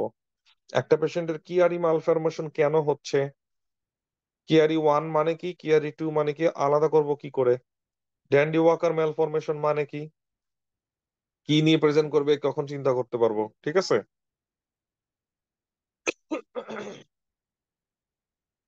কে হাইড্রোসেফালাস নিয়ে আসে এবং কে পোস্টেরিয়র ফসাটা ছোট সেটা নিয়ে আসে। তো পোস্টেরিয়র ফসাটা যদি ছোট হয় ইভেনচুয়ালি সে কম্প্রেস করবে মেডুলাকে, ইভেনচুয়ালি সে কম্প্রেস করবে ব্রেন স্টেমকে। তাহলে অ্যাগেন একটা পড়ার জন্য আমাকে যেটা করতে হবে, একটা basic concept, basic structure of the nervous system. Basic স্ট্রাকচারটা অলরেডি আমি অনেকবার আমার লেকচারে দেখাইছি, ব্রেন, তারপর স্পাইনাল কর্ড, মাঝখানে ব্রেন স্টেম। এই বেসিক স্ট্রাকচারটা বুঝা, ব্রেন স্টেমের মধ্যে midbrain, pons, medulla oblongata, তার পেছনে হলো সেরেব্রাম। বেসিক স্ট্রাকচার না বুঝলে এটা বোঝা যাবে না। কিয়ারি ম্যালফরমেশন ওয়ান মানে কি, কিয়ারি ম্যালফরমেশন টু মানে কি, ড্যান্ডি ওয়াকার ম্যালফরমেশন মানে কি, দুইটা জিনিস পড়তে হবে। নাম্বার ওয়ান, ইনিশিয়াল প্যাথোজেনেসিস কি, প্যাথোফিজিওলজিটা কি, কেন হচ্ছে, কেন কিয়ারি ম্যালফরমেশন হচ্ছে এবং কেন ড্যান্ডি ওয়াকার ম্যালফরমেশন হচ্ছে, what is the initiating event, okay, ইনিশিয়েশনটা কেন হয়। তারপরে সেকেন্ডারি ইফেক্ট গুলো কি, বুঝতে পারছি? এটা হলো ফার্স্ট, তারপরে হলো এটা, তারপরে হলো এটা। যেমন আমি যখন বলবো কিয়ারি ম্যালফরমেশন, তো কিয়ারি ম্যালফরমেশনে ফার্স্টে হলো ছোট, পোস্টিরিয়র ফসাটা হলো ছোট। তাহলে পোস্টেরিয়র ফসাটা যদি ছোট হয় তাহলে সেরেবেলামের ভার্মিসটা টনসিলটা সামনে আগায় আসে। তাহলে ইনিশিয়াল ইভেন্ট হলো পোস্টেরিয়র ফসাটা ছোট, তারপরে বাকি যা দেখতেছেন এগুলো হলো সব সেকেন্ডারি ইফেক্ট। কনজেনিটাল অ্যানোমালি যে কোনো জায়গায়, শুধু নিউরোলজি না, যে কোনো জায়গায় যখন আমরা পড়বো তখন তার সাথে অ্যাসোসিয়েশন গুলো একটু পড়ার চেষ্টা করব। এই দুটার মধ্যে সিরিঙ্গোমাইলিয়া কোথায় পাওয়া যাচ্ছে। তারপরে টপিক হয়ে যাচ্ছে সিরিঙ্গোমাইলিয়া। যদিও ফার্স্ট এডে এটা সিরিঙ্গোমাইলিয়াটা এখানে দিয়ে দিছে, আমরা এখানে এই সম্পর্কে আমরা একটু একটু পড়বো যে আচ্ছা সিরিঙ্গোমাইলিয়া হলো স্পাইনাল কর্ডের এই জায়গায় সেন্ট্রাল যে ক্যাভিটি আছে সেটা অনেক এনলার্জড হয়ে যাচ্ছে। সিরিঙ্গোমাইলিয়ার মেইন পড়াটা আমি তখনই বুঝতে পারবো, আমার কাছে সেন্স মেক করবে যখন আমি স্পাইনাল কর্ডটা পড়তে পারবো, তখন আমার কাছে এটা বেটার সেন্স মেক করবে। তার মানে আপনারা চাইলে ইনিশিয়ালি এটা অ্যাভয়েড করতে পারেন। তারপরে টপিক যেটা হুট করে এখানে টাং কেন নিয়ে আসলো, টাং এর ডেভেলপমেন্ট কেন নিয়ে আসলো, to be honest I don't know, আমি এ বই লিখি নাই, ঠিক আছে, কিন্তু যদিও চলে আসছে নিয়ে আসি, আমরাও একটু ডিসকাস করে দিই। কারণ আমাদের মেডিকেলে থাকতে যেরকম টাং এর নার্ভ সাপ্লাই অনেক ইম্পর্টেন্ট ছিল, ডেভেলপমেন্ট অনেক ইম্পর্টেন্ট ছিল, স্টিল পোস্ট গ্রাজুয়েশন পরীক্ষা তো সেটা ইম্পর্টেন্ট আছে, ঠিক আছে, কোন নার্ভ সাপ্লাই দিতেছে। যদিও ক্লিনিক্যালি আমি আজ পর্যন্ত আমার 5 মাসের ট্রেনিং আজ পর্যন্ত কাউরে আমি এই আপনার টেস্ট সেন্সেশন আছে নাকি টেস্ট সেন্সেশন নাই এটা টেস্ট করি নাই আজ পর্যন্ত কোথাও। তবে হ্যাঁ আমি একটা রোগী পাইছি যার হাইপোগ্লোসাল নার্ভে ডিফেক্ট ছিল, তার টাং ডেভিয়েশন আছে, সেটা টেস্ট করতে দেখছি। কিন্তু এই 5 মাসে আমি আজও পর্যন্ত কোনোদিন দরকার হয় নাই কোন একটা পেশেন্টের টেস্ট সেন্সেশন আছে নাকি নাই সেটা টেস্ট করার। সো আই ডোন্ট নো এটা প্র্যাকটিক্যাল অ্যাপ্রোচটা কি আসলে। তারপরের কথা হলো আমাদের বেসিক কম্পোনেন্ট সম্পর্কে একটু ধারণা রাখা। নিউরন কি কাজ করে, নিউরন কিভাবে ফায়ার করে, এখানে নিসেল স্টেনিং গুলো কি, এগুলো বেসিক, এগুলো পরীক্ষার পারপাসে, মেইন পারপাস পরীক্ষা। অ্যাস্ট্রোসাইট, অ্যাস্ট্রোসাইটের মেইন কম্পোনেন্ট দুইটা কোশ্চেন আসবে পরীক্ষায়। Blood brain barrier, number one blood brain barrier, number two reactive gliosis. যে কোনো জায়গাতে ইনজুরি হোক, সেটা ইসকেমিক ইনজুরি হোক, সেটা traumatic injury, any kind of injury হোক, সেটা post post traumatic, post surgical, anything, সেখানে নিউরন গুলো ড্যামেজ হয়ে গেছে, এখন চারপাশে স্কার ফর্মেশন করবে, যে সেটাকে বলা হয় গ্লিওসিস, গ্লায়াল স্কার। এটা কি পজিটিভ? জিএফএপি পজিটিভ। এই জিএফএপি পজিটিভের উপর, পজিটিভিটির উপর ভিত্তি করে পরবর্তীতে আমরা গ্লিয়াল ডিরাইভড যে টিউমার গুলো সেটাকে আইডেন্টিফাই করতে পারবো। তারপরে মাইক্রোগ্লিয়া হলো এই জায়গার ইমিউনোলজিক্যাল সেল। আমরা জানি আমাদের ব্লাডে সার্কুলেটিং ইমিউনোলজিক্যাল সেল হলো মনোসাইট, নিউট্রোফিল। কিন্তু এই মনোসাইটটা যখন কোনো টিস্যুতে মাইগ্রেট করে, ওই টিস্যুর লোকাল ডিফেন্ডার হয়ে যায়, তখন তার নামগুলো চেঞ্জ হয়ে যায়, ম্যাক্রোফেজ হয়ে যায়। এই ম্যাক্রোফেজ যখন কিডনিতে যায় তার নাম একটা, যখন লিভারে যায় তার নাম একটা, যখন সে সিএনএস এ যায় তখন তার নাম আরেকটা। সিএনএস এ সেই নামটা হলো মাইক্রোগ্লিয়া। এবং যে কোনো ইমিউনোলজিক্যাল সেল, হেমাটোলজিক্যাল সেলের মানে কোথা থেকে আসতেছে? মেসোডার্ম থেকে আসতেছে, সেটা পরীক্ষাতে আসে। এবং যেহেতু সে ইমিউনোলজিক্যাল সেল, তার মানে এইচআইভি দ্বারা ইনফেক্টেড হতে পারে সে। তারপরের কথা হলো এপেন্ডাইমাল সেল। এপেন্ডাইমাল সেলটা খুবই ইম্পর্টেন্ট, কারণ এপেন্ডাইমাল সেলের ফাংশনটা যখন আপনি বুঝে ফেললেন, তাহলে এখন আমি যদি বলি এপেন্ডাইমোমা, এপেন্ডাইমোমা এই কথা বললে আপনি বুঝে ফেলছেন এপেন্ডাইমোমা কোথায় হয়। এপেন্ডাইমোমা এই কথাটা আপনি বুঝে ফেললেন না? তাহলে এপেন্ডাইমাল সেল যেটা তৈরি করে এপেন্ডাইমোমা, তাহলে সেই ফ্লুইড অনেক বেশি বেশি তৈরি করবে, হাইড্রোসেফালাস তৈরি করবে। তারপরে টপিক হলো মাইলিন। মাইলিন কিভাবে হেল্প করে? মাইলিন হলো কন্ডাকশন ভেলোসিটি বাড়ায়। কিভাবে কন্ডাকশন ভেলোসিটি বাড়ায়? স্যালটেটরি কন্ডাকশন, জাম দিয়ে অ্যাকশন পটেনশিয়াল তৈরি করে। আমার কোনো একটা লেকচারে দেখবেন আমি অ্যাকশন পটেনশিয়াল নিয়ে অনেক কথা বলছি, সেই অ্যাকশন পটেনশিয়ালের জিনিসটা বোঝা। তাহলে মাইলিনের জায়গাটা যদি নষ্ট হয়ে যায়, ডিমাইলিনেশন যদি হয়ে যায়, আমার নার্ভ কন্ডাকশনে প্রবলেম হবে, ঠিক আছে? আচ্ছা, এখন আসি আমরা যে এই, তাহলে এখানে সেন্স মেক করতে হবে যে আমাদের যেখানে মাইলিন থাকে না, র্যানভিয়ার্স নোড গুলোর মধ্যে কি কি বেশি চ্যানেল বেশি থাকে? সোডিয়াম চ্যানেল বেশি থাকে, কারণ নিউরনের ক্ষেত্রে এই অ্যাকশন পটেনশিয়াল গুলো সোডিয়াম চ্যানেল দিয়ে হয়। তারপরে টপিক কি, পরীক্ষার পারপাসে সব পরীক্ষায় বেশি বেশি পছন্দ করে যেটা, সেটা হলো সেন্ট্রাল নার্ভাস সিস্টেমের মাইলিনেশন করে কে, পেরিফেরাল নার্ভাস সিস্টেমের মাইলিনেশন করে কে, এবং ডিমাইলিনেটিং ডিজঅর্ডার গুলোর নাম কি? সেন্ট্রাল নার্ভাস সিস্টেমের ডিমাইলিনেটিং ডিজিজের নাম কি? পেরিফেরাল নার্ভাস সিস্টেমের ডিমাইলিনেটিং ডিজিজের নাম কি? তারপরে টপিক যেটা সেটা হলো Schwann cell. Schwann cell peripheral myelination করতেছে। এখন আমরা মনে আছে কিনা, পেরিফেরাল মানে আমাদের সারা বডিতে, তাহলে আমাদের সকল নিউরোলজিক্যাল সকল ডেভেলপমেন্ট কোথা থেকে হওয়ার কথা ছিল? নিউরাল ডিপ থেকে হওয়ার কথা ছিল। তাহলে সে পেরিফেরিতে এই সেলগুলো কিভাবে পাঠাবে? তার মানে পেরিফেরিতে ওই সেলটাই পাঠাবে যে সেলের মাইগ্রেট করার ক্ষমতা আছে। আর মাইগ্রেট করার ক্ষমতা আছে কোন সেলের? মাইগ্রেট করার ক্ষমতা আছে নিউরাল ক্রেস্ট সেলের। তার মানে Schwann cell neural crest cell থেকে ডিরাইভ। অ্যাগেন ক্লিনিক্যালি এই কথা কি খুব ইম্পর্টেন্ট কিনা? না, ক্লিনিক্যালি এই কথা খুব ইম্পর্টেন্ট না, কিন্তু পরীক্ষা খুব পছন্দ করে। ক্লিনিক্যালি একটা জিনিস ইম্পর্টেন্ট, এখন সোয়ান সেলের এগেনস্টে যে অ্যান্টিবডি ফর্মেশন হবে সেটা সোয়ান সেলকেই গিলবে, সেটা অলিগোডেন্ড্রোসাইটকে গিলবে না। তাহলে সোয়ান সেলের এগেনস্টে যে অটোইমিউন ডিজিজ তৈরি করি আমরা, সেটা হলো মানে গিলেন বেরি সিনড্রোম। সোয়ান সেলের একটা মার্কার আছে, সেটা হলো S100। অলরাইট, তারপরের কথা হলো, তাহলে ঠিক একইভাবে আমি যদি বলি সোয়ানোমা, সোয়ানোমা হলে আমি কোন মার্কারটা পজিটিভ পাবো? সোয়ানোমা হলে আমরা S100 মার্কারটা পজিটিভ পাবো। তারপরের টপিক হলো অলিগোডেন্ড্রোগ্লিয়া, সরি অলিগোডেন্ড্রোসাইট। অলিগোডেন্ড্রোসাইট সেটা একটা glial type, predominant glial cell, white ম্যাটারের, কারণ কি সেটা মাইলিনেশন করতেছে। তার সাথে যে ডিজিজ রিলেটেড সেটা হলো মাল্টিপল স্ক্লেরোসিস, মাল্টিফোকাল লিউকোএনসেফালোপ্যাথি। আপাতত এই জায়গাটা আমরা মুখস্থ করবো আর কি। তারপরের topic neuronal action potential, extremely important. নিউরনের একটা যেটা ক্যারেক্টার, সে নিজে নিজে অ্যাকশন পটেনশিয়াল তৈরি করতে পারে, অথবা তাকে স্টিমুলেট দিলে, সে বাইরে থেকে এক্সটার্নাল স্টিমুলাস দিলেও সে অ্যাকশন পটেনশিয়াল তৈরি করতে পারে। তাহলে এক্ষেত্রে আপনাদের অনেক কিছু বুঝতে হবে। Number one, resting membrane potential মানে কি? মেমব্রেন ডিপোলারাইজেশন মানে কি? মেমব্রেন রিপোলারাইজেশন মানে কি?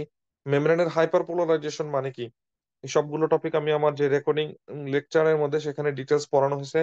আপনারা বুঝবেন হাইপার পোলারাইজেশন হাইপারপোলারাইজেশন কোনটা মানে হলো এক্সাইটেবিলিটি আর কোনটা মানে হলো ইনহিবিশন, এটা বুঝতে হবে। ঠিক আছে, হাইপার এক্সাইটেবিলিটি আর হাইপো এক্সাইটেবিলিটি এটা বুঝতে হবে, এটা বুঝবো আমরা।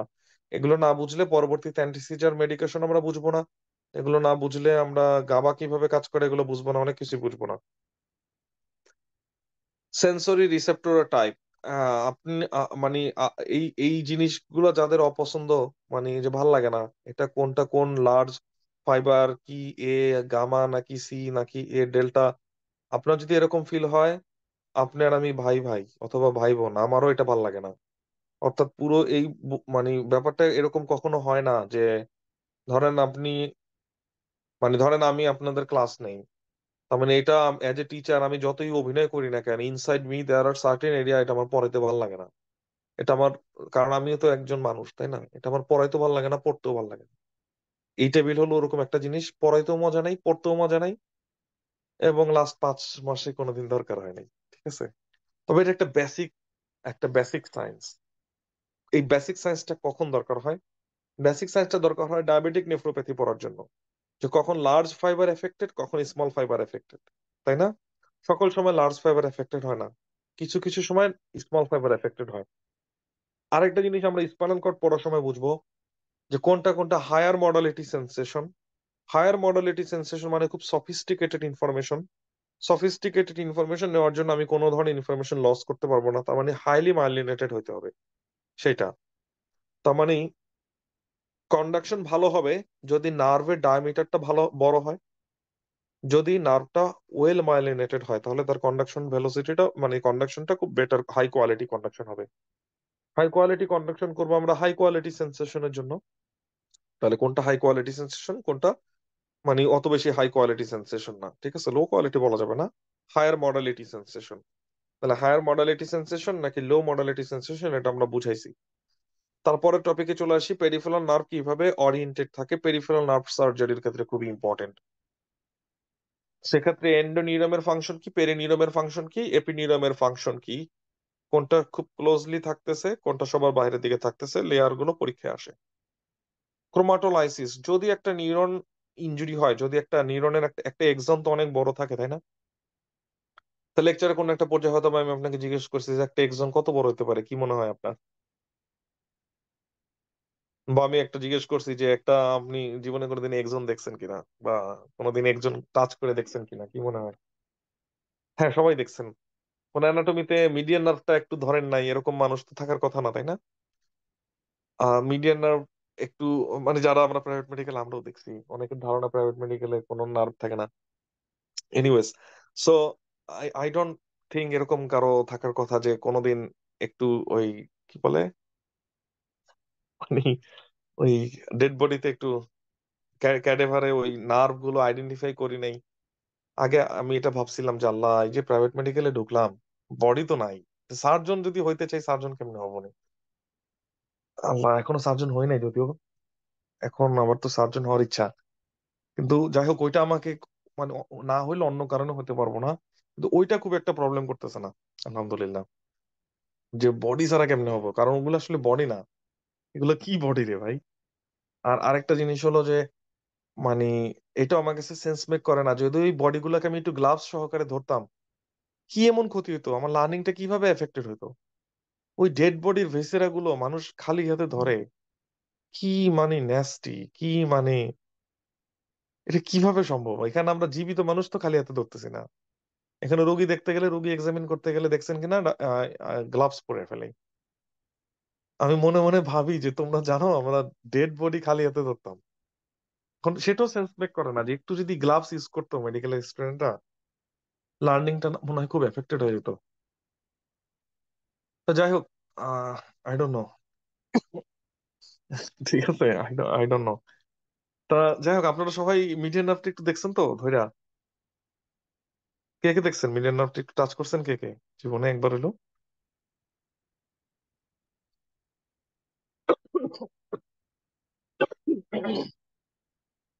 বাহ, কি খুশি তারা মিডিয়ান নার্ভটা দেখছে, একটু ধরছে। হ্যাঁ, না না ভাই, অনেক অনেক ভালো করছেন আপনারা। সবাইকে বলে যান, মানে কোন মেডিকেল, মানে আমি স্টুডেন্ট ওই মেডিকেলে পাঠাবো। ওরা সবাই মিডিয়ান নার্ভটা একটু ধরে আসবে যায়। মিডিয়ান নার্ভ যেটা, আগে এগুলো কিন্তু দুষ্টামি, সিরিয়াস নিন না কেউ। মিডিয়ান নার্ভ যেটা পুরোটাই তো এক্সন রে বাপ। ঠিক আছে, এখানে এই পুরোটাই তো এক্সন, তাই না? তার মানে আমরা এক্সন ধরছি, একটা এক্সন অনেক বড় হইতে পারে, একটা এক্সন অনেক লম্বা হইতে পারে, তাই না? এটা খুব এক্সাইটিং একটা ব্যাপার না? তখন একটা এক্সন লেভেলে যদি কোনো ইনজুরি হয়, তখন আহ, আমাদের নিউরনাল সেল বডি কিভাবে রিয়াক্ট করে, এবং এই পুরো এক্সনটা, পুরো নিউরনটা কিভাবে রিয়াক্ট করে, এটার জন্য দুই ধরনের ডিজেনারেশন আছে। এই দুই ধরনের ডিজেনারেশন ওরা খুব পছন্দ করে। সবচেয়ে বেশি পছন্দ যেটা করে সেটা হলো প্রক্সিমাল ডিজেনারেশন। ঠিক আছে, অর্থাৎ নিউরনাল সেল বডিতে কি চেঞ্জটা হয়, এই জিনিসটা ওরা খুবই পছন্দ করে। ক্রোমাটোলাইসিসটা ওরা খুবই পছন্দ করে, যে ক্রোমাটোলাইসিস কেন হবে, নিউরনাল সেল বডিতে কি কি চেঞ্জ আসবে যদি একজনে ড্যামেজ হয়। তাহলে কখন প্রেফারেবলি ক্রোমাটোলাইসিস হবে, নিউরনাল সেল বডিতে চেঞ্জ হবে, যদি সাইট অফ ড্যামেজটা হয় proximal to the neuronal cell body, তখন হবে এটা। তারপরে টপিকে চলে আসি। তারপরের টপিক হলো নিউরোট্রান্সমিটার চেঞ্জেস উইথ ডিজিজ। আরে আগে প্রথমে বুঝতে হবে কোন নিউরোট্রান্সমিটারটা এক্সাইটেবিলিটি করে আর কোনটা ইনহিবিটরি। ঠিক আছে, এক্সাইটেটরি আর কোনটা ইনহিবিটরি। তাহলে অ্যাসিটাইল কোলিন, তারপরে ডোপামিন, তারপরে গাবা, তারপরে নর এপিনেফ্রিন, তারপরে সেরোটোনিন, কোনটার কি কাজ, এভাবে আমরা পড়তে হবে। এবং at the same time location, at the same time কোন ডিজিজের সাথে কোনটা রিলেটেড। ঠিক আছে, সবাইকে একটা কোশ্চেন জিজ্ঞেস করি, ওকে? কমন সেন্স থেকে অ্যান্সার দেওয়া যাবে এটা। আমি কিন্তু অ্যান্সার দেওয়া মানে কিন্তু এটা না যে কমন সেন্স নাই। কমন সেন্সটা অ্যাপ্লাই করতে পারি নাই, কথাগুলোর মধ্যে একটু পার্থক্য আছে, তাই তো? আমি যদি এর আগের ক্লাসে একদিন বলছিলাম যে আমি যদি বলি যে কমন সেন্স, এটাতে এইসব কথা আমরা যেন অফেন্ডেড ফিল না করি, এটা হলো একটা রিমাইন্ডার দেওয়া, কমন কমন সেন্স কথাটা বলা। তাহলে এই যে আমি বলতেছি অ্যাসিটাইল কোলিন, এটা আমাদের সিএনএস এর জন্য কি এক্সাইটেটরি নিউরোট্রান্সমিটার নাকি ইনহিবিটরি নিউরোট্রান্সমিটার, একটু বলেন তো। এক্সাইটেটরি নাকি ইনহিবিটরি, একটু কমন সেন্স অ্যাপ্লাই করে বলা যাবে? আমি কমন সেন্স অ্যাপ্লাই করার একটা বুদ্ধি শিখাই দিই, ঠিক আছে?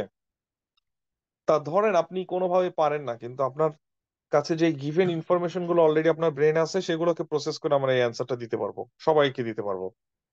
তাহলে আমি আপনাকে কিছু আলাদা কোশ্চেন করব, সেই আলাদা কোশ্চেনের কিছু আলাদা কয়েকটা কোশ্চেন করবো, সেই কোশ্চেন গুলো অ্যান্সার দিবেন।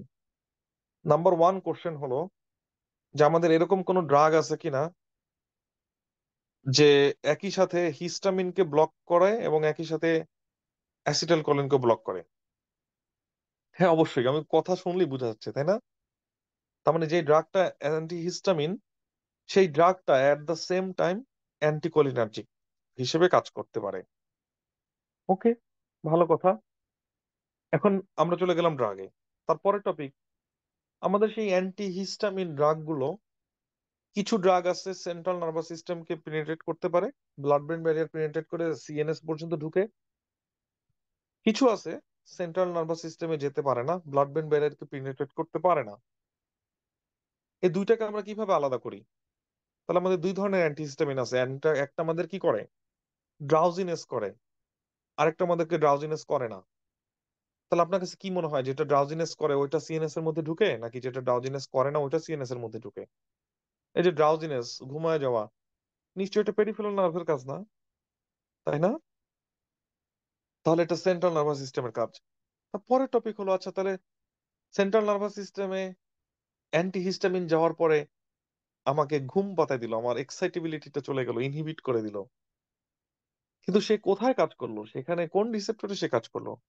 আগের ইনফরমেশন থেকে আমি বুঝতে পারলাম যে ওকে, তারা কলিনার্জিক প্রপার্টিতে কাজ ব্লক করতে পারে, তার মানে সে কলিনার্জিক অ্যাক্টিভিটি বন্ধ করে দিছে। তাহলে এই কথাগুলোকে সব একসাথে করলে এখন কি মনে হয়, অ্যাসিটাইল কোলিন কি এক্সাইটেটরি নিউরোট্রান্সমিটার নাকি ইনহিবিটরি নিউরোট্রান্সমিটার? তাহলে এখন বোঝা যাচ্ছে খুব সহজেই যে এটা একটা এক্সাইটেটরি নিউরোট্রান্সমিটার, তাই না? হ্যাঁ, এই তো কত সহজ। তাহলে এক্সাইটেটরি নিউরোট্রান্সমিটার, এবং এটা ছাড়াও তার আরো অনেক ফাংশন আছে। সে মানে পেরিফেরাল নার্ভাস সিস্টেমে মাসেল কন্ট্রাকশনে হেল্প করে। তো যাই হোক, অ্যাসিটাইলকোলিন এই লেভেল যদি সিএনএস এ কমে যায়, তিনটা ডিজিজের মধ্যে আমরা এই জিনিসগুলো দেখতে পাই। এক, অ্যালজাইমার ডিজিজ। দুই, হান্টিংটন ডিজিজ। তিন, পার্কিনসন ডিজিজে যেটা হয় অ্যাকচুয়ালি অ্যাসিটাইলকোলিনের লেভেলটা বেড়ে যায় তা না, সেটা হলো সাম্যাবস্থাটা নষ্ট হয়ে যায়।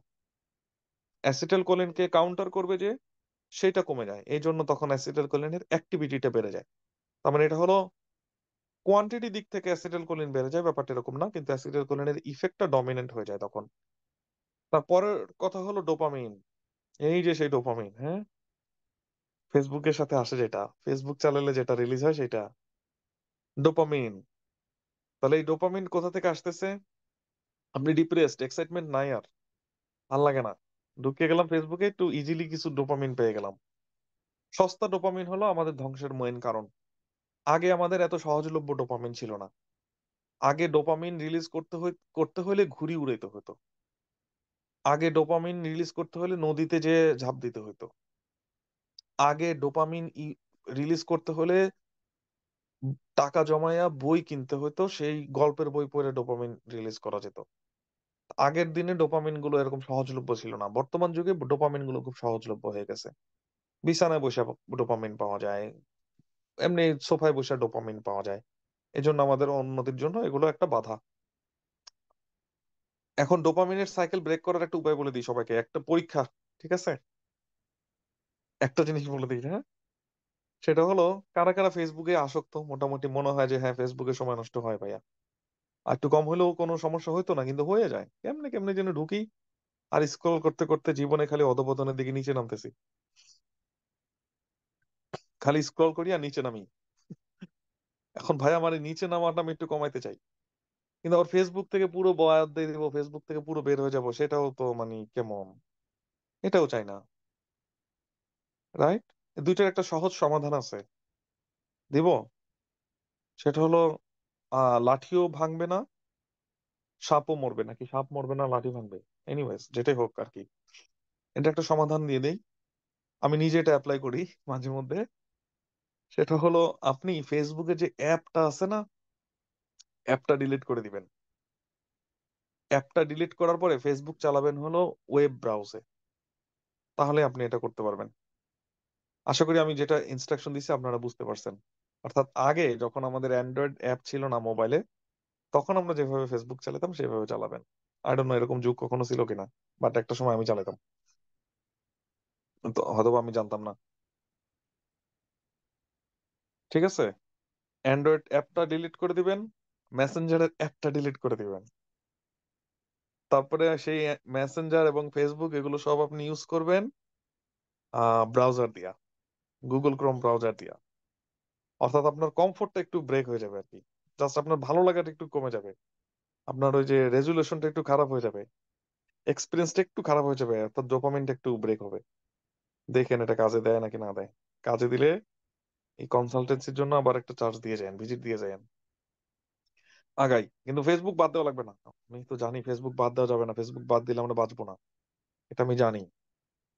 ঠিক আছে, একদম বাদ না দিয়ে এইটা অ্যাপ্লাই করি, আসেন আমরা সবাই, কেমন? অলরাইট। তারপরের কথা হলো, এটা ছাড়া কোনো সলিউশন নাই, এটা ছাড়া আসলে কোনোভাবে কোনো সলিউশন আমি আজ পর্যন্ত খুঁজে পাই নাই। মানে আই ডোন্ট নো কোনো সলিউশন আছে কিনা। আর যারা মানে আরেকটা করা যায়, এটা আমার এক জুনিয়র আমাকে বুদ্ধি দিছে, যে জিনিস ওপেন করেন নাই এটা আর ওপেন করেন না। যেমন কারো যদি টিকটকে অ্যাকাউন্ট না থাকে, কারো যদি টিকটকের অ্যাপটা না থাকে, হ্যাঁ না না, ওই সমস্যা নাই, ওই যে ইনস্টল না, না করে কয়দিন থাকা যায় আর কি, সেটা দেখবা। অন এন্ড অফ, বুঝো নাই? মনে করো ওই যে আমি একটা উদাহরণ সবসময় দেই, যে একটা এক ছেলে বলতেছে যে কি বলে মানুষ নাকি সিগারেট খাওয়া ছাড়তে পারে না। আমি তো 200 দিন 200 বার ছাড়ছি সিগারেট খাওয়া। তো 200 বার সিগারেট খাওয়া ছাড়ছে, তার মানে কি? তার মানে 200 বার সিগারেট খাইছে, খাওয়া ছাড়ছে, আবার 200 বার ওর রিকারেন্স হয়েছে, তাই না? তো এখানে একটা পজিটিভ জিনিস হলো যে 200 বার যে সিগারেট খাওয়া ছাড়ছে, ওই 200 দিন অন্তত সে সিগারেটটা খায় নাই। এটা একটা পজিটিভ জিনিস। আপনি ধরেন বারবার বলবেন যে কি বলে আমি ভালো করতে চাই, পড়ালেখা আমি ভালো করতে চাই, আজকে থেকে আবার শুরু। ধরেন আপনার 365 দিন, আপনার 100 দিন বললেন যে আজকে থেকে আবার শুরু, আবার পুরো দমে পড়ালেখা শুরু, দেখবেন অন্তত 100 দিনটা অন্তত ভালো যাবে। ঠিক আছে, এটা তো, এইটা এই ব্যাপারে লজ্জা পেয়ে লাভ নাই, এই ব্যাপারে গিভ আপ করা যাবে না। তারপর আমরা অনেক সময় প্ল্যান করি যে আগামীকালকে এই কাজ করবো, এটা খুবই ইফেক্টিভ। বলবে যে ভাই এরকম অনেক করি কিন্তু কখনো প্ল্যান বাস্তবায়ন হয় না। ফ্রাস্ট্রেশনটা আমারও ছিল, এবং আমি আমার ফ্রাস্ট্রেশনটা আমি আমার বসের সাথে শেয়ার করছিলাম মেয়ো ক্লিনিকে, যিনি একজন neuro surgeon scientist. Neuro surgeon scientist even আমেরিকাতে রেয়ার, ইভেন আমেরিকা না, ইভেন মেয়ো ক্লিনিকে রেয়ার। মানে খুব টপ নচ থিং। তার আমি জিজ্ঞেস করছি যে তোমাকে কি কি জিনিস তোমাকে আনহ্যাপি করে। উনি দুইটা জিনিসের কথা বলছে, দুইটা জিনিস ওনাকে আনহ্যাপি করে। নাম্বার ওয়ান, উনি যা অ্যাচিভ করতে চায়, উনি যা প্ল্যান করে তা এক্সিকিউশন হয় না। এটা ওনাকে একটু স্যাড করে দেয়, নাম্বার ওয়ান। নাম্বার টু, ওনাকে আনহ্যাপি করে কি বলবো, শুনবেন? সারপ্রাইজিং একটা জিনিস আছে আপনাদের জন্য, ফেসবুকে জিনিস কিন্তু। আচ্ছা ঠিক আছে, 2 নম্বর জিনিস হলো পিপল, হিউম্যান। মানে হিউম্যানের সাথে ডিল করতে গেলে আপনি একটু স্যাড হবেন, আপনি একটু সিট ব্যাক হবে, আপনি একটু আপসেট হবেন, এটা খুব স্বাভাবিক। তো এখন তার মানে এটা না যে উনি এই স্যাড হয়ে বসে থাকে, এটা মানে হলো উনি ওনারও স্যাড হয় বা স্যাড হতে হয়। ওকে, তো স্যাড হওয়াটা দোষের কিছু না, কিন্তু কত দ্রুত আমরা কামব্যাক করতে পারি সেটা ইম্পর্টেন্ট। তারপরে আগাই। নরএপিনেফ্রিন কি করবে, গাবা কি করবে, সেরোটোনিন কি করবে, ইম্পর্টেন্ট। তারপরে কথা হলো মেনিনজেস। মেনিনজেস এখানে দুইটা কারণে পড়তে হবে, মেনিনজেসের লেয়ার গুলো আপনাকে পরীক্ষায় জিজ্ঞেস করবে। তারপরের টপিক এখানে পরীক্ষা যেটা আসবে সেটা হলো ব্লাড অ্যাকুমুলেশনের location, epidural haematoma, subdural haematoma, subarachnoid bleeding. এই ব্লিডিং এর সাইড গুলো বুঝতে হলে লেয়ার গুলো বুঝতে হবে কোন দুটা লেয়ারের মাঝখানে হচ্ছে। তারপরে বুঝতে হবে যে ব্লাড ভেসেল কোথায় থাকে। তারপরে বুঝতে হবে ব্রিজিং ভেইন কোথায় থাকে। তারপরে বুঝতে হবে মেনিনজেস দ্বারা কে এফেক্টেড হয়, মেনিনজাইটিস দ্বারা কোন দুইটা লেয়ার এফেক্টেড হয়। তারপরে টপিক আমরা পড়বো সেটা হলো ব্লাড ব্রেন ব্যারিয়ার। কিভাবে তৈরি হয় ব্লাড ব্রেন ব্যারিয়ার, এটা ইউএসএমএল এর জন্য সবচেয়ে বেশি ইম্পর্টেন্ট। এবং ব্লাড ব্রেন ব্যারিয়ার কোথায় কোথায় থাকে না, কোথায় কোথায় ব্লাড ব্রেন ব্যারিয়ারটা একটু উইক, এই কথাটা এক্সট্রিমলি ইম্পর্টেন্ট। এবং সেটা কেন উইক, উইক থাকাটা সুবিধাটা কি, এবং কিভাবে এটাতে কাজ করে। ভমিটিং সেন্টারে এখানে ব্লাড ব্রেন ব্যারিয়ারটা একটু উইক, এই জন্য পেরিফেরিতে দেওয়া যে আমাদের কেমোথেরাপি সেটা যে ওই এরিয়াটাকে ইরিটেট করতে পারে, আমাদের ভমিটিং হয়। তখন আপনাকে জিজ্ঞেস করবে আচ্ছা ঠিক আছে তাহলে আমি এখানে ভমিটিং এ ট্রিটমেন্ট করবো কোন ড্রাগ দিয়া, ড্রাগের নাম আসবে। স্লিপ ফিজিওলজির মধ্যে আপাতত নাম পড়েন, ঠিক আছে? আমি আপনাদেরকে একটা বই শেয়ার করবো না, শেয়ার করছি অলরেডি, যারা আগের গ্রুপে ছিলেন, কিভাবে অল্প ঘুমাবেন, বেশি বেশি কাজ করবেন, ঠিক আছে? এটা নিয়ে পড়াবো না আলাদা করে, হয়তো বা আমার লাইভ ক্লাসে নাই, আমি মনে মনে হয় এটা বেশি পড়ানো হয়নি। এটা এইবার আপনাদের লাইভ ক্লাসে পড়াই দিব ইনশাল্লাহ। আগে রেকর্ডিং এ মনে হয় না আমি এটা ডিটেলস বলতে পারছি। আমি রিকল করা ট্রাই করতেছিলাম যে আগের রেকর্ডিং আমি কি কি জিনিস মিস করছি বা কি কি ভালো পড়ানো হয় নাই। হাইপোথ্যালামাস, হাইপোথ্যালামাসের মধ্যে প্রথমে যেটা পড়বো, হাইপোথ্যালামাস আমাদেরকে কিভাবে হেল্প করে, হাইপোথ্যালামাস ডেভেলপমেন্টালি হাইপোথ্যালামাস কিসের অংশ। তারপরে পড়বো হাইপোথ্যালামাস কার কার সাথে কানেক্টেড, হাইপোথ্যালামাস যে পিটুইটারি গ্ল্যান্ডের সাথে কানেক্টেড সেটা বুঝবো, হাইপোথ্যালামাস অটোনমিক নার্ভাস সিস্টেমের সাথে কানেক্টেড এটা বুঝবো। সবকিছু না বুঝলে দুইটা জিনিস বুঝতে হবে, সাথে বুঝতে হবে যে হাইপোথ্যালামাসের কিছু হায়ার ফাংশন আছে, যেমন সার্কাডিয়ান রিদম। আমার বডি বুঝে কি করে যে আমার এখন পিবার্টির সময় 13 বছর বয়স হয়েছে। হুম, ইন্টারেস্টিং না? তার মানে সার্কাডিয়ান রিদম জিনিসটা খুব ট্রু, বায়োলজিক্যাল ক্লক জিনিসটা খুব ট্রু। ওই যে বলে নাইট ওল, অমুক সমুক, এই ধরনের ফেসবুকীয় কথাবার্তায় গা ভাসাবেন না, কেউ নাইট ওল না, ঠিক আছে? এগুলো হলো ইসের এগেনস্টে যাবে, নেচারের এগেনস্টে যাবে, আর ডিপ্রেশনে ভুগবে আর কি। শুধু শুধু depression, irritability, lack of emotional intelligence, stability, এগুলোতে পুরো জেনারেশন এফেক্টেড। ন্যাচারাল মেথডে আগাতে থাকেন সব, মানে বায়োলজিক্যাল ক্লকের এগেনস্টে যাবো না আমরা কেউ। আচ্ছা, তারপরের কথা হলো কি বলে, এখান থেকে ফাংশন গুলো পড়তে হবে। ফাংশন পড়ার পরে হাইপোথ্যালামাসের লেসন লেশন হয় কিনা, হ্যাঁ হাইপোথ্যালামাসের লেশন হয়, বাংলাদেশে থাকলে কোনোদিন হাইপোথ্যালামাসের লেশন হবে না। আমেরিকায় যখন আপনি ট্রেনিং করবেন তখন দেখবেন যে হ্যাঁ হাইপোথ্যালামাসের লেশনের রোগী পাওয়া যাচ্ছে, কিছু কিছু রোগী পাওয়া যাচ্ছে যাদের সেন্ট্রাল ফিভার, তার মানে কি হাইপোথ্যালামাস থেকে এফেক্টেড। পরীক্ষা খুবই পছন্দ করে ল্যাটারাল নিউক্লিয়াস ড্যামেজ হলে কি হয়, ভেন্ট্রোমেডাল নিউক্লিয়াস ড্যামেজ হলে কি সমস্যা হয়, কুলিং এর সাথে রিলেটেড কোন নিউক্লিয়াস, হিটিং এর সাথে রিলেটেড কোন নিউক্লিয়াস, সার্কাডিয়ান রিদমের সাথে রিলেটেড কোন নিউক্লিয়াস, এডিএইচ অক্সিটোসিনের সাথে রিলেটেড কোন নিউক্লিয়াস, এক্সট্রিমলি লাইক করে ইউএসএমএলএ। থ্যালামাসের সাথে সম্পর্ক, থ্যালামাস নিয়ে যখন আমরা পড়বো প্রথম কথা, থ্যালামাসটা অন্য জায়গায় অটোমেটিক পড়া হয়ে যায়। থ্যালামাস এটা একটা relay station. What do mean by relay station? সকল সেন্সেশন এখানে রিলে করে, এক্সেপ্ট হুইচ ওয়ান। এই একটা লাইন পরীক্ষা চলে আসবে, প্রথম লাইনটাই পরীক্ষা চলে আসবে। পরীক্ষা যদি এই লাইনটা না আসে, পরীক্ষা সরাসরি পরীক্ষা আসবেন না, এটা অ্যাসেসমেন্টে, কোনো একটা অ্যাসেসমেন্টে পাবেন, লিখে রাখেন টাকা ফেরত। টিএফ, টিএফ একটা অ্যাক্রোনিম ইউজ করবেন, ঠিক আছে? যে কিছু কিছু জায়গায় আমি এটা অ্যাড করতে বলবো, এটা হলো টিএফ। টিএফ মানে টাকা ফেরত। তো এইটা একটা টাকা ফেরতের সেন্টেন্স। সকল সেন্সেশন থ্যালামাসে রিলে করে এক্সেপ্ট অলফেকশন। এই অলফেকশন এখানে রিলে করে না টাকা ফেরত। হাইপোথ্যালামাসের এই টেবিল পুরোটা যদি আপনি মনে করেন যে হ্যাঁ পুরোটা, আর কিছু কিছু জায়গায় আমি সেন্টেন্সে টাকা ফেরত চ্যালেঞ্জ দিব, কিছু কিছু জায়গায় আমি পেজে টাকা ফেরত চ্যালেঞ্জ দিব, কিছু কিছু জায়গায় আমি আপনার টেবিলে টাকা ফেরতের চ্যালেঞ্জ দিব, ঠিক আছে? যেমন হাইপোথ্যালামাসের ওটা হলো টেবিল, একটা হলো প্রশ্ন আসবে, প্রশ্ন না আসলে টাকা ফেরত। তারপরে টপিক হলো, তারপরে আচ্ছা এটা তো বললাম কোন নিউক্লিয়াসের কি ফাংশন জানতে হবে। ভয় পাওয়ার কোনো কারণ নাই, এগুলো আমরা অটোমেটিক জেনে যাব। কখন জানেন? অটোমেটিক জেনে যাব যখন আমরা ট্র্যাক্ট গুলো পড়া শুরু করব তখন। স্পাইনাল কর্ডের ট্র্যাক্ট গুলো যখন পড়া শুরু করব তখন। তারপরের কথা হলো তারপরের কথা হলো লিম্বিক সিস্টেম। লিম্বিক সিস্টেম বলতে কি বোঝায়? লিম্বিক সিস্টেমের সম্পর্ক কি? লিম্বিক সিস্টেমে কে কে আছে? এই যে ক্রস সেকশন গুলো নিয়ে আলাদা, এইবারে আমি আলাদা লাইভ ক্লাসে অ্যাটেনশন দেওয়ার ট্রাই করবো, ডোন্ট ওয়ারি। লিম্বিক সিস্টেমের কম্পোনেন্ট গুলো একটু আপাতত মুখস্থ করে রাখেন, আর এই জায়গায় দেখেন, এই জায়গায় এটা এটা থাকে, পরে আমরা আবার এটাকে দেখবো, কারণ আপনি এখন ডিপ স্ট্রাকচার গুলো সম্পর্কে এখনো অরিয়েন্টেড না। ডোপামিনার্জিক পাথওয়ে, আমাদের বডিতে চারটা ডোপামিনার্জিক পাথওয়ে আছে। পাথওয়ে গুলো কেন ইম্পর্টেন্ট সেটা বলি। দেখবেন একটা বেড়াচেরা লেগে যায় ভাই, এই আমি অ্যান্টিসাইকোটিক পড়তে যাই, ডোপামিন। আবার আমি ওদিক দিয়ে পিটুইটারি পড়তে যাই, ডোপামিন। আবার ওদিক দিয়ে আমি পার্কিনসনিজম পড়তে যাই, ডোপামিন। ভাই আমি তো আসলে বুঝে আসে না যে আসলে ডোপামিন করেটা কি, ডোপামিন কোন দিক দিয়ে আসলে কার সাথে কি করে। ঠিক আছে, হেয়ার ইউ গো। তার মানে ডোপামিন যখন ফিজিওলজিক্যাল ফাংশন এক্সার্ট করে, তার চারটা পাথ হয়ে আছে: মেসোকর্টিক্যাল, মেসোলিম্বিক, নাইগ্রোস্ট্রাল, টিউবুলো ইনফ্যান্ডিবুলার।